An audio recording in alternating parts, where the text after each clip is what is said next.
Dans un royaume lointain d'Afrique, où les tambours parlaient aux ancêtres et où les rois décidaient du destin des hommes, une histoire d'amour est née.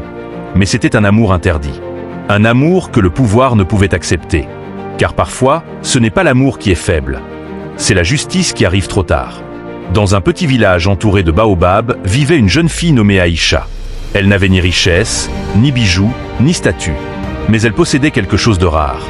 Un cœur pur et une beauté naturelle qui illuminaient tout autour d'elle.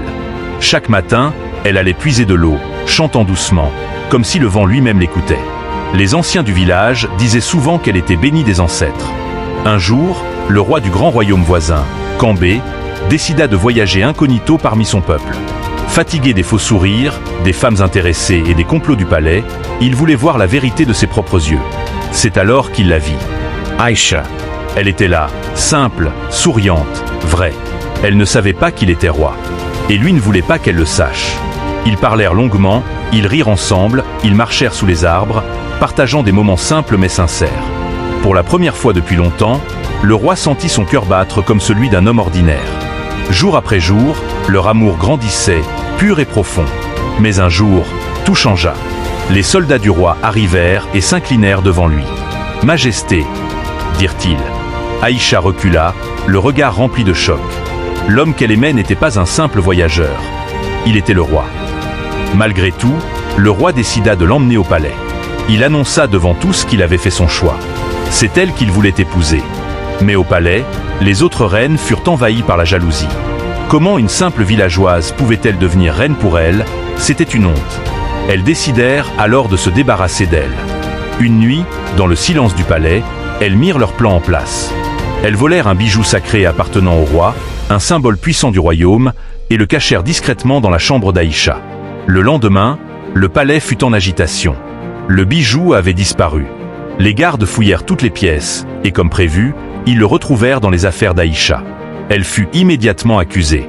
Aïcha tomba à genoux, les larmes aux yeux.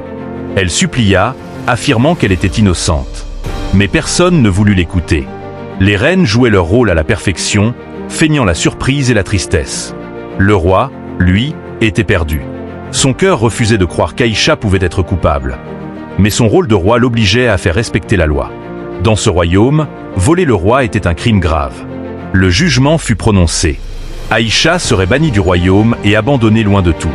Avant de partir, elle regarda le roi une dernière fois, espérant qu'il parlerait, qu'il la défendrait, mais il resta silencieux. Et ce silence brisa son cœur plus que tout le reste. Elle fut emmenée loin du royaume, sous un soleil brûlant, sans protection, sans rien. Ce jour-là, le royaume ne perdit pas seulement une femme innocente, il perdit la vérité. Quelques jours plus tard, une servante du palais, rongée par la culpabilité, avoua tout. Le vol, le mensonge, le complot des reines. En entendant cela, le roi resta figé. Le regret envahit son cœur comme une tempête.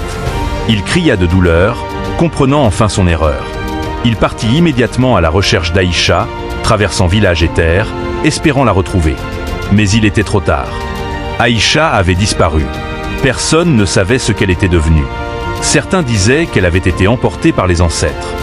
D'autres disaient qu'elle avait trouvé refuge loin du monde des hommes. Mais une chose était certaine, elle ne reviendrait jamais.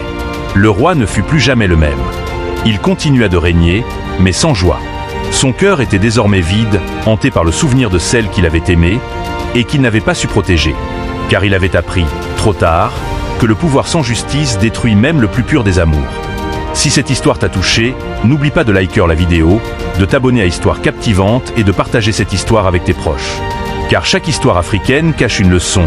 Et ici, les histoires prennent vie.